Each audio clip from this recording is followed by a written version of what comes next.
You ever have one of those moments where the air gets too thick to breathe and your legs go stiff like they've forgotten how to walk? That was me, standing on Emily's porch, holding a suitcase in one hand and a crumpled tissue in the other. I hadn't slept. Who could, after watching your entire life go up in flames? Literally, my house, the one I worked 2 jobs for and raised her in, was nothing but ash and memory. A space heater sparked, they said. Took everything. I was 56 and had nowhere else to go. Emily opened the door in a white cardigan and pearl earrings, looking like a model for a Southern Living spread. Behind her, I saw polished hardwood floors, a soft cream rug, and one of those sleek gas fireplaces that doesn't smell like smoke, but like money. She didn't smile, didn't reach for the suitcase, didn't even flinch. You can't stay here, Mom. You ruined the aesthetic. That word. Aesthetic. Like I was a misplaced throw pillow she couldn't figure out how to color coordinate. I don't remember what I said back. Maybe I nodded. Maybe I just stood there until the door closed soft and final. I'd raised that girl alone. Her father left when she was 10. Left me with a mortgage, a Buick that coughed smoke, and a child who used to beg for pancakes every Sunday morning. I did everything. Worked at a diner by day, a tailor's shop by night. Paid for braces, prom dresses, SAT tutoring. And still, I wasn't even good enough to sit on her beige couch. That night, I checked into the Oakview Inn. $28 a night and smelled like wet carpet, but it had a bed and a door that locked. I cried quietly, the way women like me do when we realize we've outlived our usefulness. Not loud, not messy, just tears that burned my cheeks and soaked my pillow. The next morning, I took a walk. Didn't know where I was going. Just let my feet do the thinking. They led me to Oakwood Terrace, where Emily grew up. 2-bedroom house with a sagging porch and a chain-link fence. Velma, my old neighbor, was still there, sitting on her porch shelling peas like time hadn't touched her. Maggie Walker, she shouted, hopping up like she was 30 years younger. You look like you've seen a ghost. I sat with her for hours. We talked about everything and nothing, about dandelions, old boyfriends, casserole recipes. Then, with a tilt of her head and that no-nonsense tone, she said, "You still got fight in you, Maggie. You just forgot how to throw a punch." That night, I opened my black notebook, the one where I kept track of every penny, every bond, every rainy day dollar tucked away in certificates and stocks I never told a soul about. Added it up. Just enough. Not for revenge. For something better. 2 weeks later, I bought a house. Not just any house. A big one. White columns, wraparound porch, right on the marsh. Looked like something out of Gone with the Wind. Emily once circled a photo of a place like that in a magazine when she was 14. Said, "One day I'm gonna live there." Well, I bought it. In cash. Then I took a picture of it. Fresh white paint, manicured lawn, a red for sale sign turned to sold. I texted it to her. No caption. Just the image. It took her less than 5 minutes to reply. Her text came in all lowercase. Just 3 words. "Is this yours?" I didn't reply right away. Let her sit with it a bit. The same way I sat on that porch while she measured me against her precious aesthetic. After an hour, I sent a thumbs up emoji. That was it. An hour later, the phone rang. Emily. I let it buzz 6 times before I picked up. "Hi, Mom," she said, trying for casual, but her voice had that tight, breathy edge she gets when she's not in control. "So you bought a house?" "Yes." "Where?" "Just outside Charleston," I said, keeping my tone as smooth as that old sweet tea I used to make for her cheer team's bake sale. "Marsh View." There was a pause. "It's beautiful," she said. "Really beautiful." I didn't say thank you. I didn't need to. "You're moving back?" she asked. "I suppose I am." Another pause. "Do you need help settling in?" I almost laughed. Not because she offered, but because she didn't realize she was fishing. Curious. Nervous. She knew what I knew now. Power shifts don't make noise. They just settle, like dust, into the corners of a room until you notice the lights different. "I'm all set," I told her. Had movers bring in everything. Velma's boy helped paint the back deck. Hired a woman to put up curtains. "It's coming along." "Sounds great," she said. And just like that, we hung up. That week, the calls started coming. First Emily again, Just wanted to check in, see how you're doing. Then her husband, Ryan, whose voice I hadn't heard in a year. Hey, Maggie. Emily mentioned the new place. Thought we could all do dinner soon. I told them both I was busy. Didn't lie. I was busy, reading on my porch, tending to the garden, learning the names of my neighbors, breathing without asking permission. It took exactly 11 days before the real reason came to light. Emily called again, her voice syrupy sweet. So we've hit a bit of a financial snag. Just temporary. Nothing serious, but we're thinking of refinancing the house and… There it was. The ask. Emily, I interrupted. How much? She paused. 25. Just to cover this month's mortgage and some medical bills. I wouldn't ask, but we're behind and… Send me the details, I said. She was quiet, surprised. Really? I'm your mother, I said. You think I'd let you lose your house? I wired the money that afternoon. And a week later, she posted a picture online. Her in a sundress holding a new Louis Vuitton, captioned, Treat yourself. Life's too short to wait. I stared at that post for a long time. Not because of the bag. Not even because of the money. Because she looked happy. Happy in a way I hadn't seen her look since before her wedding. And it wasn't relief, either. It was triumph. As if she'd won. I didn't call her. I didn't text. I didn't even comment on the post like I used to. Back when every picture of Emily felt like an invitation to be part of her life. No, I sat on my porch, phone in hand, and stared at that smug little caption, Treat yourself. Life's too short to wait. Louis Vuitton. I zoomed in. The tag was still peeking from the handle. That meant it was new. Fresh. Bought with money that wasn't hers. My money. The same money she said was for mortgage and medical bills. And what's worse, I saw the comments. Yas Queen. Get it, girl. You deserve this. 2 hearts fire. I didn't recognize a single name. I closed the app, tossed my phone on the wicker table beside me, and leaned back in my rocker. The marsh grass was swaying. A heron was perched on the dock post, still as a statue. Everything outside me was calm, but inside was a storm I hadn't felt in years. Now, I'm not a woman who believes in public drama. Lord knows I've swallowed my share of bitterness behind polite smiles and casserole dishes. But that day, something snapped. Not loud, not messy, just a soft internal click, like a lock turning. That night, I called Velma.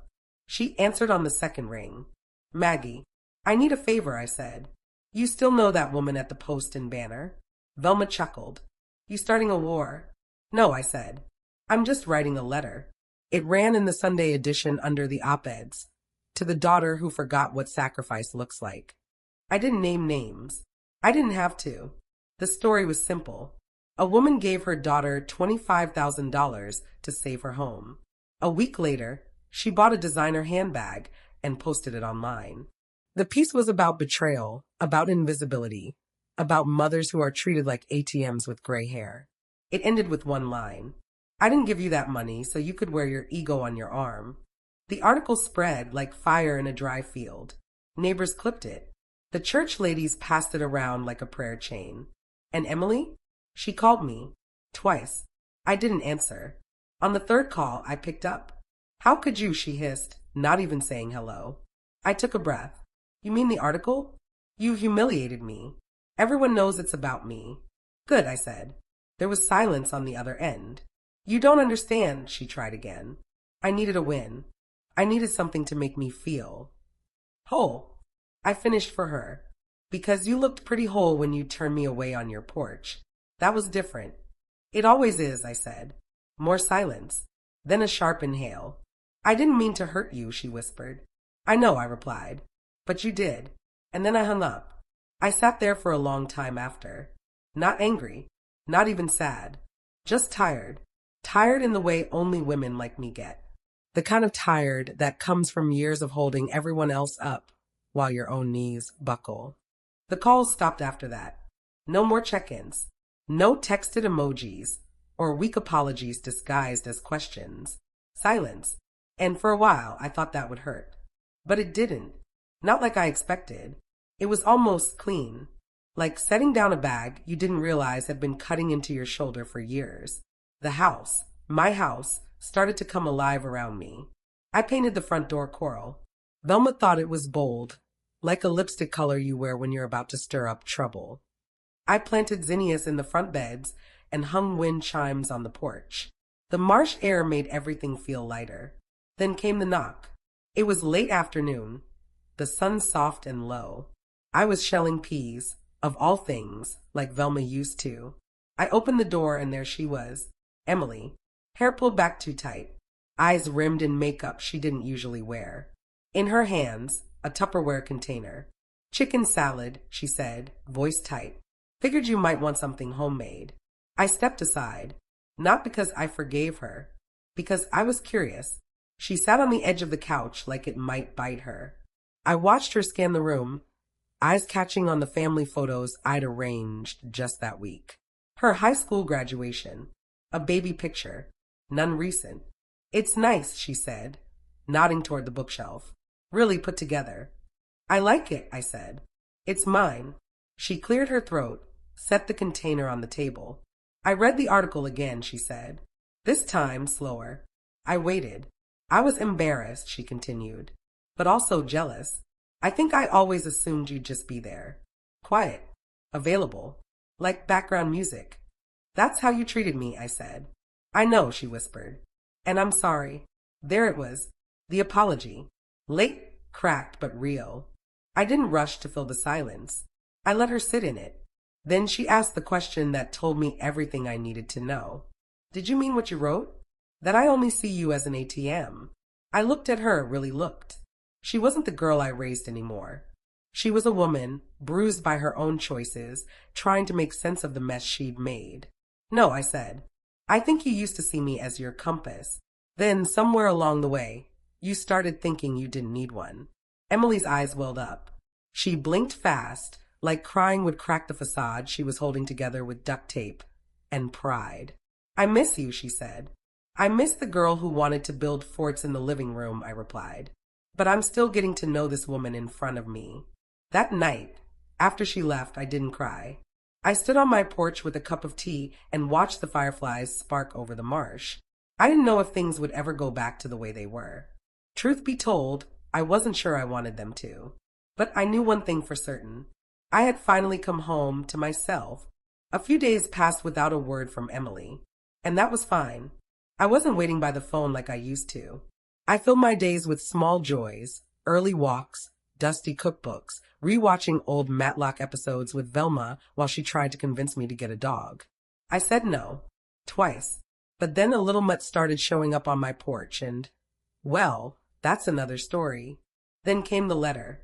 It wasn't a bill, not junk.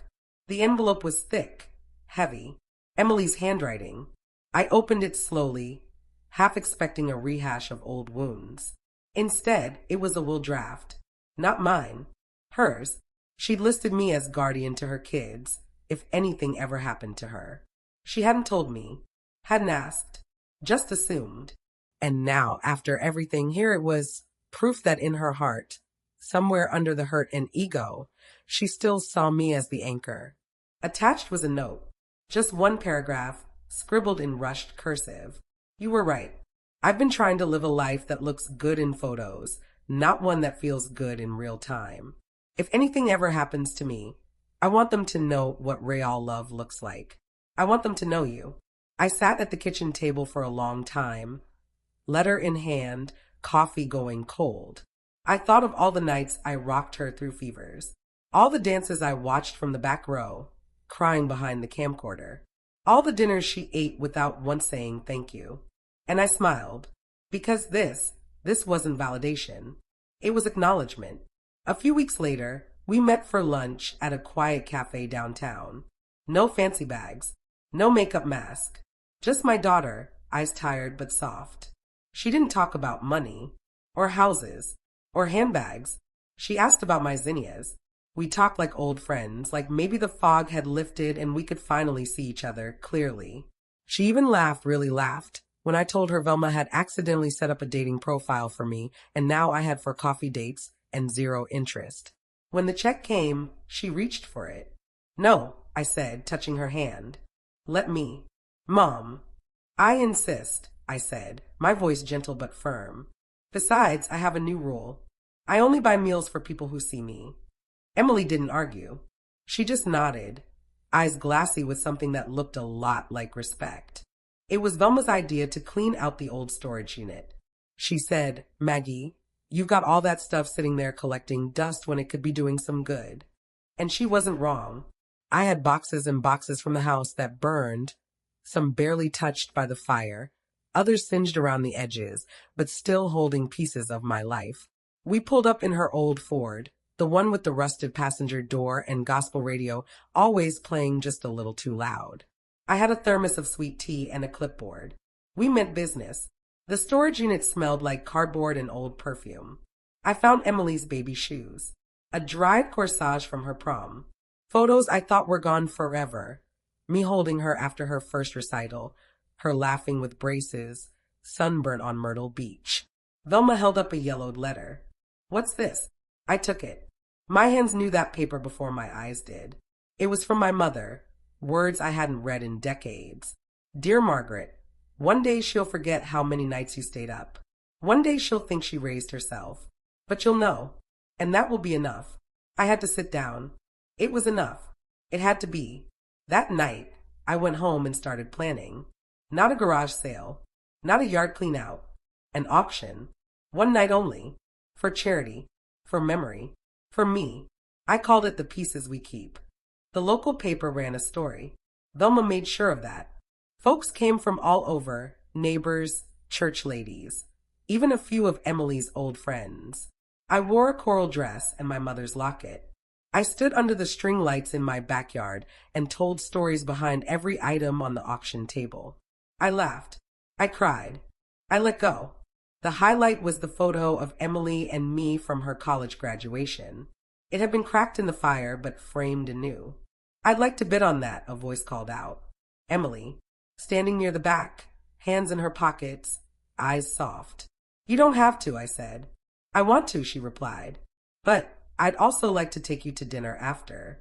No photos, no bags, just us. I nodded. She won the photo for $10. Later, we sat at the edge of my dock, the sun melting into the marsh, our feet dangling over the water. We didn't talk much. We didn't need to. Some silences are sacred. It was sometime around early fall when the bag reappeared. Not in my life, heaven forbid, but on my screen. I was scrolling through Facebook like we all do, absent-mindedly flipping through recipes and church announcements when I saw her. Emily, wearing the bag. The same Louis Vuitton she'd bought the week after I wired her $25,000. She was at some vineyard in Virginia. Straw hat, big sunglasses. Her caption read, "Sometimes you just need a reset." Wine glass sparkles. I stared at that photo for a solid minute. Now, I'd long stopped being shocked by my daughter's flair for performance. But something about that post, it made me exhale all the air I hadn't realized I was holding. Because I remembered. I remembered she never called to thank me. Never updated me on whether the mortgage got paid. Never even acknowledged what I did, what I sacrificed. And now here she was, flaunting the same symbol of betrayal like it was her birthright. I closed the app. The next morning, I deleted my Facebook. Velma nearly choked on her toast when I told her. You did what? I unfollowed my own daughter, I said, smiling. Feels like I took a pair of scissors to a tangled necklace. I wasn't angry. Not anymore. I was clear. That weekend, I hosted a brunch. Nothing fancy, just grits, eggs, fresh biscuits, and blackberry jam. My new friends came. Velma brought her cousin from Savannah. Shirley from the church choir made a peach cobbler. I wore a sundress with pockets, and the coral lipstick Emily always said made me look too loud. And I laughed. Loudly. Someone asked, "Don't you miss her?" I thought about that for a second. I miss who she used to be, I said. But more than that, I miss who I used to be before I started thinking being loved meant being used. That got real quiet, but not uncomfortable quiet. The kind of quiet where the truth hangs in the air and nobody tries to swat it away. That night, I sat on my porch and wrote a letter. Not to Emily, to myself. It started, "Dear Maggie, I'm proud of you." It was the week before Thanksgiving when I heard the knock. Not the usual Velma knock, all rhythm and sass, but softer. Hesitant. I opened the door and there she was. Emily. No makeup. Ponytail. Eyes a little puffy like she'd cried in the car. I didn't know if you'd answer, she said. Well, I replied, stepping aside. Only one way to find out. She stepped in slowly, looking around like the house might judge her. I offered her tea and we sat, her on the edge of the couch, me in my favorite rocker. I read your letter, she said quietly. My eyebrows went up. She pulled a crumpled piece of paper from her coat pocket. My handwriting. My letter to myself. I came by the other week, she admitted. You weren't home. I saw this on your porch table. I shouldn't have read it, but I did. I waited. I didn't know you felt that way. I didn't know I'd made you feel that way. You didn't ask, I said. You never asked. She nodded, eyes brimming. I just thought if I kept things moving, if I kept performing, kept winning, maybe you'd be proud. I was always proud, I said. I just stopped being seen. We sat in silence for a bit. I could tell she was trying to gather the courage to say something bigger. She opened her mouth, then closed it. Then finally, I sold the bag. My lips twitched. Put the money toward the kids' tuition fund, she added. It felt like the only way to, I don't know, start to make it right. I didn't applaud her. I didn't cry. I simply nodded. That's a start, I said. She looked down at her hands. Do you think we can rebuild? I leaned back, the rocker creaking softly beneath me. I think we can start again, I said. But we start as two women. Not a mother who fixes everything and a daughter who takes. She nodded. I can do that. As she stood to leave, she looked around once more. This house, it really suits you. I know, I said, because I picked it for me. And for the first time in a long time, she smiled. Not the camera-ready smile, but the one she used to give me when she was little and knew she'd done something right. The holidays rolled in like they always do, too fast and a little louder than I was ready for. The grocery store aisles turned into battlegrounds of cranberries and canned yams. Everywhere you looked, people were in a rush to look festive. Me, I was calm. Thanksgiving came, and for the first time in years, I didn't cook. I set one of those small catered dinners on the counter and heated it slowly while soft jazz played in the background. I poured myself a glass of sweet red wine and lit a candle on the table, not because anyone was coming over, but because I liked the way it flickered against the window pane. Around 2 in the afternoon, there was a knock. Emily. She had the kids with her. They were holding little paper turkeys, made from traced hands and construction paper. We made extras, her son said, eyes bright. They called me Grandma Maggie. Not Maggie. Not Mom's mom. Just Grandma. Like I'd never been pushed away, never been ignored. We sat around the table, Emily, her 2 kids, and me. The turkey was dry. The rolls were from a bag. And still, it was the best Thanksgiving I'd had in a decade. Later that evening, after the kids curled up on the couch and fell asleep under the Afghan Velma crocheted me last winter, Emily and I did the dishes. Thank you, she said, handing me a damp plate. For what? For letting me try again. I looked at her, really looked. And for the first time in a long time, I saw someone trying, not performing, not posturing, but reaching with both hands. Just don't let this be another season, I said. Let it be the new way. She nodded. It will be. That night, after they left, I sat by the window and watched the marsh darken. I pulled out my journal, the one where I wrote letters to myself. I flipped past entries full of heartache, betrayal, and defiance.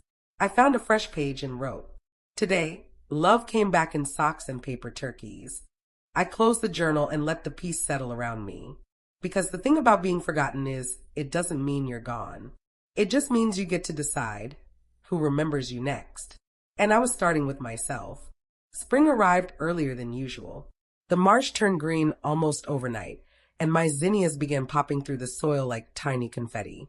Life, it seemed, had decided to keep going whether or not I was ready.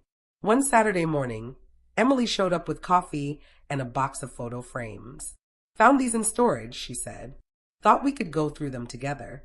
We sat cross-legged on my living room rug, barefoot, surrounded by the scent of brewed coffee and old wood. The photos were yellowed at the corners, some curling slightly with time. One showed Emily in her Halloween bee costume, cheeks painted pink. Another. Her and me at her college graduation, my arm wrapped around her too tight, both of us trying to smile through something we didn't know how to name yet. She picked up that photo. I don't remember this being such a happy day, she said softly.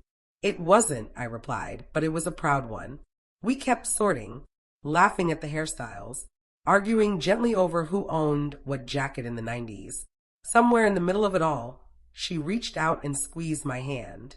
Mom, she said, I've been talking to a therapist. I looked at her, not surprised, not judgmental, just waiting. She says I have a pattern of using people when I'm scared, that I confuse control with safety. I nodded. I figured something like that. She also said I might have learned that from somewhere. I raised an eyebrow. From you, she added quickly. You never asked for help. You just kept giving. And when things went wrong, you didn't complain. You just fixed them. That's what I thought mothers did. I know, she whispered. And I'm sorry. I want to do better. Not just for you. For the kids. For myself. We sat in silence, the kind that feels full instead of empty. The kind where healing begins. Later that evening, we planted a fig tree in the backyard. Just her and me. We dug the hole together, packed the soil, and tied a little green ribbon around the thin trunk. For roots, I said, patting the dirt down. Ones we choose. That night, as I sat on the porch with a glass of wine and watched the sun dip behind the marsh grass, I realized something simple and profound. Family isn't just who you're born to. It's who returns after the storm. Who stands beside you, not because they owe you, but because they finally see you. And as the wind rustled through the wind chimes and the stars blinked into view, I whispered a quiet prayer of gratitude.